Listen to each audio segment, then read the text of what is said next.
Content warning. This episode contains discussion of suicide and bullying. If you or someone you know is struggling, please contact the 988 Suicide and Crisis Lifeline by calling or texting 988. You are not alone. Tonight's guest called this show a few weeks ago. He didn't pitch a story. He sent an email. It said, "I'm a brother. I got it wrong. I need to say that out loud." His name is James. He's calling from Pittsburgh. James. Yeah, I'm here. Before we go anywhere, tell me what you do. I weld, structural. I've been at the same shop 11 years. We do bridge work, mostly. Industrial. You lay down a bead and it either holds or it doesn't. There's no in between on a bridge. And your brother's name was Tyler. Tyler. Yeah, he was 19. Take your time. I found his phone 3 days after the funeral. It was in his room, on his desk, face down. My mom couldn't go in there, so I went. I was trying to figure out what to do with his stuff. And the phone was there, and I picked it up. I don't know why I looked at it. I think I thought maybe there'd be something from his friends, something I could give to my mom, something that would, I don't know, something that would make it make sense. It didn't make sense, but I found something. I found what Tyler was carrying. And what Tyler was carrying, that's why I'm here. Good evening. This is Unspoken. I'm Harvey. Tonight's show is different from most nights on this program. Our caller is not a spouse. He is not a partner. He is a brother, a union welder from Pittsburgh, Pennsylvania, who spent his whole life in a world that taught him one way to be a man, and who is now sitting with everything that way of being cost his family. James Kowalski is 29 years old. He lost his brother Tyler 8 months ago. Before we go further, tonight's conversation deals directly with suicide and bullying. If you or someone you know is in crisis, please call or text 988. The Suicide and Crisis Lifeline is free, confidential, and available 24 hours a day. As always, this story draws from real experiences. Details have been changed. AI assisted with the visuals, voiceover, and script. Human hands shaped every word. This show exists for the people carrying things they haven't said out loud yet. If that's you tonight, you're in the right place. Subscribe, share this with one person. That's all. James, let's start before all of it. Tell me about growing up with Tyler.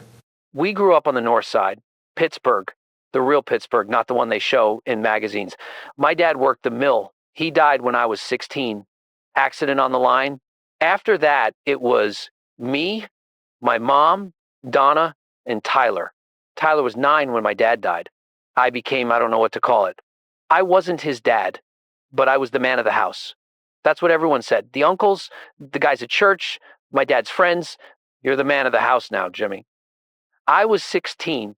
I didn't know what that meant, except I should stop crying faster than I was crying. What did Tyler look like to you back then? He was little, quiet. Even before my dad died, he was the kind of kid who'd rather be inside drawing than outside doing anything. My dad used to ruffle his hair and say, "What are you drawing, buddy?" And Tyler would show him, and my dad would say, "That's real good, Ty," and move on. He didn't really get it. Neither did I. Drawing was it was Tyler's thing. We didn't think about it much. After my dad died, Tyler drew more. He had these notebooks, filled them.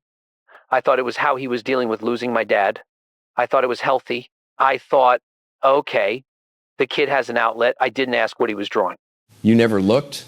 Once. He was maybe 13, 14. I walked past his room and the door was open and he had a notebook open on his desk. I glanced at it. There was a superhero, this big guy in a cape standing alone on top of a building, the city below him, and there was a caption in a box that said he had a secret that would destroy everything. So he kept it. I remember thinking, that's a cool drawing, good detail on the city. That's all I thought. Yeah. I wasn't looking for anything, so I didn't see anything. Tell me about your friendship with Tyler. Not the brotherhood, the actual relationship. What did Tuesday night look like? Tuesdays, I usually came home from the shop, showered, went over to my buddy Marco's place to watch the game. Tyler might be on the couch at home when I left, or in his room. I'd say, "Hey, Ty, on my way out." He'd say, "Hey, back." That was usually it. Sundays were different. Mom made dinner every Sunday. We all sat down. Me, Mom, Tyler. That was the rule she kept after my dad died. Sunday dinner, Everybody home. Tyler would usually talk a little at Sunday dinner about school, about whatever. Not a lot, but a little. I didn't notice when he stopped talking as much at dinner. It was gradual. I thought he was just being a teenager. How old was he when you started noticing the quiet? Looking back, probably 16, 17. But at the time, I just thought he's growing up. He's got his own life. That's normal. There was one Sunday, maybe a year before everything, where he pushed his food around his plate the whole meal and didn't say a single word. My mom tried to draw him out. How's school, Tyler? Fine. You hear about the Steelers? A shrug. And I said this. I said it. I remember it, Tyler. You're worse company than the dog. Like a joke. He kind of smiled, small. And then he went to his room and I helped my mom with the dishes and I didn't think about it again. That's the thing I come back to, how easy it was to not think about it again. The Sunday dinner I remember most, Tyler was 17. He'd been working on a new notebook, a big one, bigger than his usual ones. He brought it to the table and was flipping through it while we waited for Mom to bring the food. And I looked over and I saw the superhero was back. The same guy, but now there were two of them, the hero and a second figure. And the second figure didn't have a face yet, just an outline. Who's the second one? He closed the notebook. Fast, like I'd caught him doing something. He said, nobody yet. I said, okay. And I went back to my phone. You let it go. I let it go. Every time. That was the pattern. He'd leave a door open just barely, and I'd walk past it. Not on purpose. I just wasn't looking for doors. How long before you saw that notebook again? 8 months later. After, and by then Tyler had finished the figure. The second character had a face, and I knew whose face it was. But I'm getting ahead of it. Go back. You said Tyler got quieter around 16, 17. Were there other things you noticed? A few. I noticed he stopped wanting to come to Marco's place for game nights.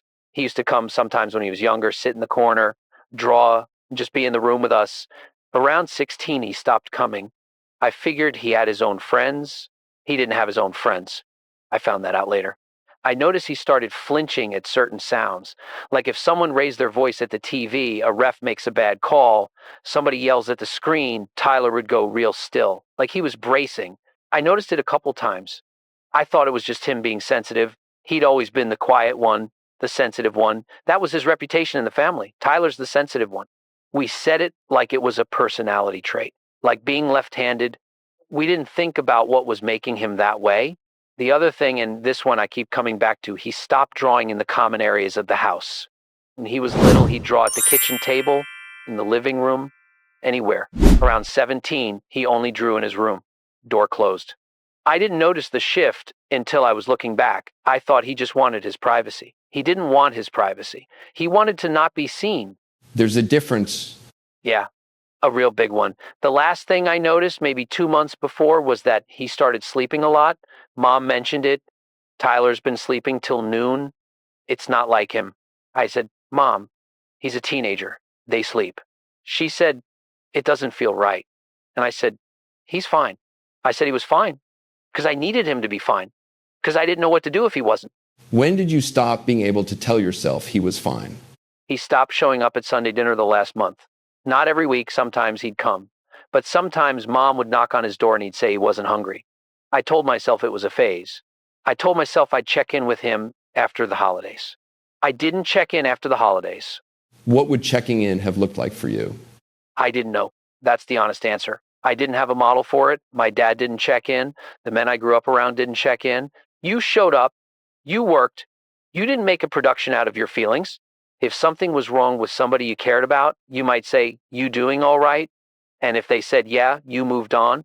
That was the whole language. Tyler would have said, yeah. He would have said, yeah, if I asked. Because that's what we taught him to say. You built a house where, yeah, was the only acceptable answer. Yeah, I did. Not on purpose, but I did. And I keep thinking, if I just asked one different question, one time, not you doing all right, but something real, something that left a door open instead of closing it. What if I just said, hey, Ty, I know things are hard sometimes. You can always talk to me. 5 seconds. That's all it would have taken to plant a different seed. I didn't know that then. I know it now. And that's the weight of the now knowing. Tell me about the night you found the phone. Take me through it. 3 days after The funeral. November. Pittsburgh in November is gray all the way down. Not dramatic gray, just flat, like the color got turned down on everything. I went into Tyler's room. Mom hadn't been in. She couldn't. I told her I'd go through his stuff whenever she was ready, but I wanted to at least, I don't know, I wanted to be in the room. I wanted to be where he'd been. His desk was neat. Tyler was always neat with his workspace, even if the rest of the room was messy. His notebooks were stacked. His pencils were in a cup. His phone was face down on the right side of the desk. I picked it up. The screen came on. He hadn't locked it. The messages app was open. The last thread was a group chat from his school. I looked at it. I need to stop for a second. Take your time.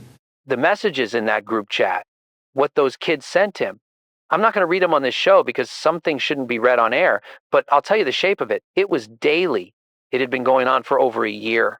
Names, descriptions of what they were going to do to him, descriptions of what they thought he was. And Tyler never responded, not once. He just received it every day. And nobody, not one teacher, not one administrator, not one person who would have seen this kid walking through those halls, nobody stopped it. How long did you sit with that?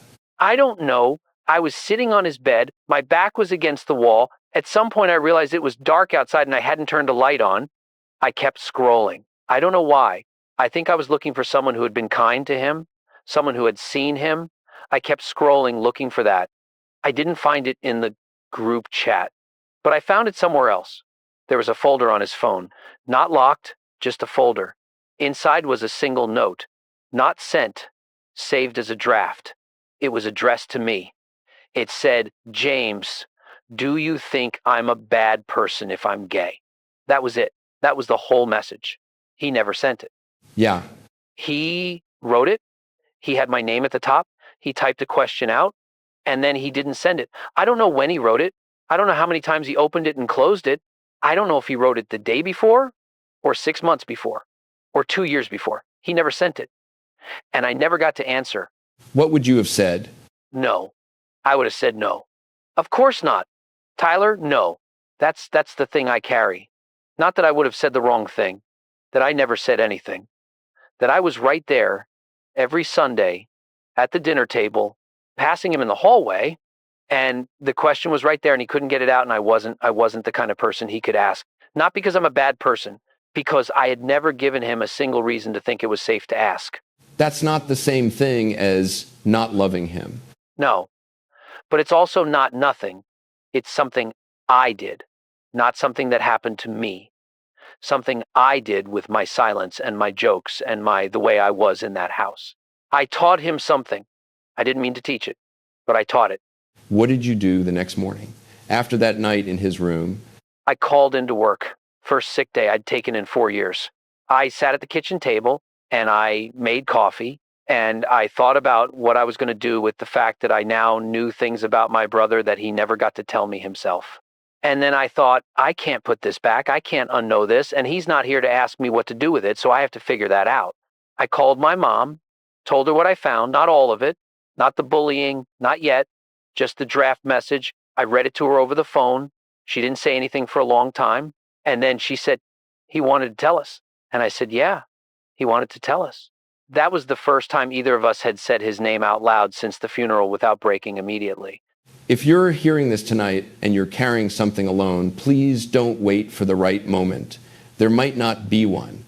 Reach out to someone. The 988 line is free, it's confidential, and it's there right now. Tell me about the conversation with your mom, the real one at the table. My mom, Donna, she was in the hospital for a week after Tyler died. Not for anything physical. She just stopped being able to function. She's in therapy now, every week. She's doing the work. She's the toughest person I know. We had a conversation about Tyler about a month after I found the phone. We sat at the kitchen table, same table where the Sunday dinners happen, and we went through what we each knew and what we each hadn't known. It was the hardest conversation I've ever had. Harder than standing at his grave. Because at the grave, you're just witnessing. At the table, we were accounting. What did she say? She said, I knew something was wrong. I didn't know what. I said, I didn't let myself know something was wrong. There's a difference. She looked at me for a long time. Then she said, don't do that to yourself, Jimmy. And I said, I'm not doing it to punish myself. I'm doing it so I don't do it again. There's a name for what you're doing. Most people call it guilt and try to get past it. What you're describing is different. You're staying in it long enough to change something. Somebody at the grief group I went to said, guilt is what you feel when you believe you had the power to change something and didn't use it. And I thought, that's exactly right. I had power I didn't use.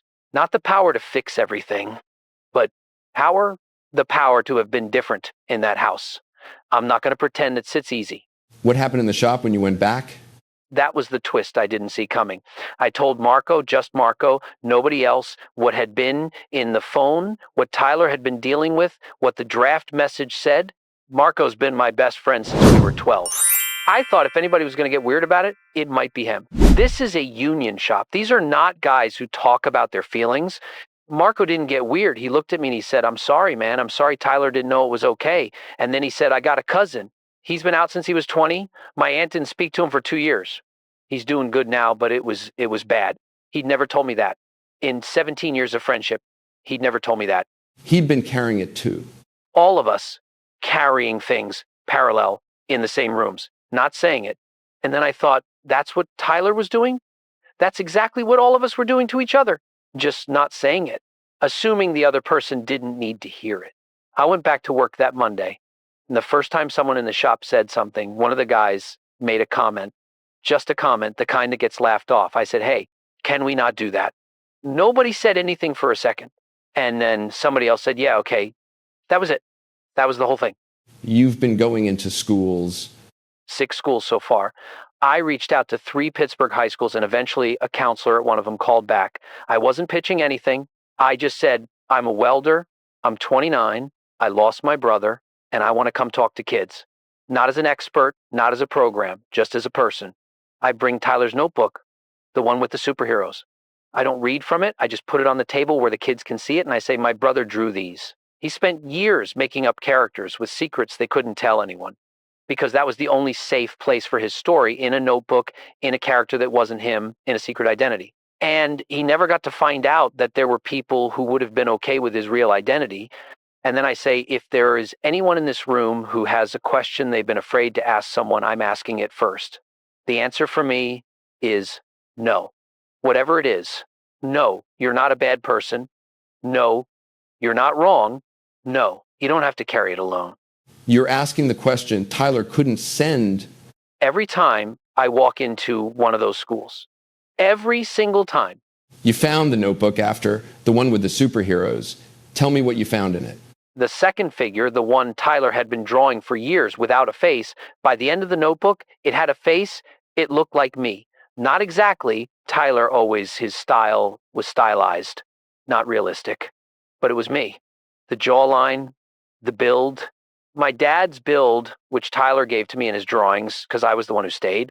And in the final pages of the notebook, the last thing Tyler drew, I think, based on where it was in the sequence, the 2 figures were standing on the building again. The same building from years ago, and this time the hero was talking. And the caption said, what if I just told him he never finished the next panel? James Kowalski, calling from Pittsburgh. Thank you for being here. I hope somebody heard it. Somebody did. James ended his email to us with one sentence. He wrote, Tyler deserved to be asked. I've been thinking about that sentence for weeks. Here's what came in. Lena from Columbus, Ohio shares this. I'm a straight woman whose brother came out to me when I was 23. I handled it well, I think, or at least I tried. But I've been sitting with this episode for 2 hours, thinking about all the siblings who make the Tyler side of the story more likely just by being silent and normal and uncurious. I want to say to every sibling listening, your brother or sister is watching you. They're not watching your parents, not your friends. They're watching you. You are the one they're deciding whether to trust. Lena from Columbus, they're watching you. From Indianapolis, Indiana, a pastor named Reverend Calvin writes, I have wrestled with my theology on this topic for 30 years. I'm still wrestling. But tonight I want to set the theology aside completely and say this. Tyler was a child of God, full stop. Whatever he was, whatever he would have been, he was a child of God who needed to be safe and was not. I'm going to sit with that and let it ask something of me. Reverend Calvin from Indianapolis, let it ask something of me. This comment comes from an account with no location listed. Username is at the unsent draft. I have Tyler's draft message on my phone right now. I have had it for 3 years. I haven't sent it. I'm not going to say what it says, but it's there. And I opened this video and I heard what James said, and I'm sitting here shaking. I'm still here. I just want whoever runs this show to know this episode is the reason I'm calling someone tonight. We hear you. Please make that call, 988, right now if you need it. If James's story is sitting with you tonight, if there's a draft message on your phone or a door you've been walking past, this is for you. Leave a comment, share this. And if you're in crisis right now, please call or text 988. The line is free and available around the clock. This comment is from Marcus, 22, from Pittsburgh, Pennsylvania. I went to one of James's school visits. I didn't know who he was before he walked in. I was in the back. I thought it was going to be one of those mandatory assembly things. He put the notebook on the table and started talking, and I couldn't look away. I'm gay. I haven't told my family. After the assembly, I almost went up to him, and I didn't. I went home instead. But I thought about what he said for a week, and then I told my older sister, just her, for now. She said, I know. I've been waiting for you. I don't know if James will ever read this, but I want him to know Tyler's notebook did something. Marcus from Pittsburgh. Tyler's notebook did something. From Seattle, Washington, a woman named Patricia writes, my son died by suicide 6 years ago. He was 24. We found out afterward that he was gay and had been hiding it for years. I am not going to describe what those first years were like. I want to say one thing to James and to every parent and sibling who comes to this show after a loss. The guilt doesn't go away, but it can become something you carry differently. It took me 4 years to find the word for what I was doing, which was witnessing. I am a witness to my son's whole life, including the parts I didn't know. That is something. It is not enough, but it is something. Patricia from Seattle. Witnessing, I'm going to hold on to that word. From Denver, Colorado, a man named Greg, 44, writes, I'm the Marco in this story. I'm the best friend who knew something and didn't say anything because it wasn't my place. My friend's younger brother came out after college and it was fine. His family was fine eventually. But for years, I watched him not say it. And I never said, it's okay, you can say it. I thought that wasn't my role. I understand now that silence has a role too. Silence says, this topic is not safe here. I didn't know I was saying that. But I was, Greg from Denver, silence says, this topic is not safe here. And last, tonight from Philadelphia, Pennsylvania, a 20-year-old named Alex. I'm 19. My older brother is 23. He's the James of my story, except nothing bad has happened yet.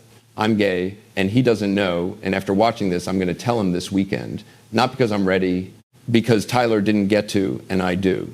I know that's a weird reason, but it's the real one. Alex from Philadelphia. It's not a weird reason, it's the right one, tell him.